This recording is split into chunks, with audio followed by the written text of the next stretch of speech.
স্বর্ণ জমানোর ইতিহাস হলো মানব সভ্যতার সম্পদ জমানোর প্রথম দিকের উদাহরণ। এটি ক্ষমতা, পবিত্রতা এবং অর্থনৈতিক স্থিতিশীলতার সাথে জড়িত। ঊনবিংশ এবং বিংশ শতাব্দীতে বিশ্বের অনেক দেশ তাদের মুদ্রার মান সরাসরি নির্দিষ্ট পরিমাণ স্বর্ণের মূল্যের সাথে বেঁধে দেয়। এর ফলে স্বর্ণকে কেন্দ্রীয় ব্যাংকগুলোতে একটি দেশের অর্থনৈতিক ভিত্তির প্রতীক হিসেবে জমানো হতো।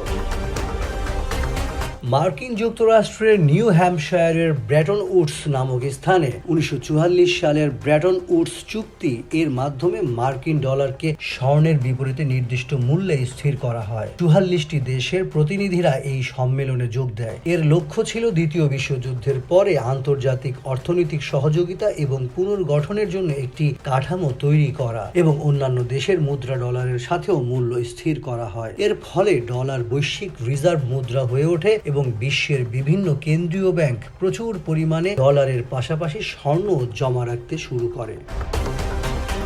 1971 সালে মার্কিন যুক্তরাষ্ট্র ব্রেটন উডস চুক্তি অনুযায়ী নির্ধারিত স্বর্ণমান ব্যবস্থা আনুষ্ঠানিকভাবে বাতিল করে। এরপর থেকে স্বর্ণের দাম বাজারের চাহিদা ও জোগাড়ের উপর নির্ভর করে ওঠানামা করে। বর্তমানে ব্যক্তি, বিনিয়োগকারী এবং কেন্দ্রীয় ব্যাংকগুলো বৈশ্বিক অর্থনৈতিক অনিশ্চয়তা মোকাবেলার জন্য স্বর্ণ জমায়, যেমন যুদ্ধ, মহামারী বা অর্থনৈতিক মন্দা মোকাবেলায় নিরাপদ বিনিয়োগ হিসেবে স্বর্ণ জমিয়ে রাখে। এই ব্যবস্থা মুদ্রাস্ফীতির বিরুদ্ধে সুরক্ষা দেয়।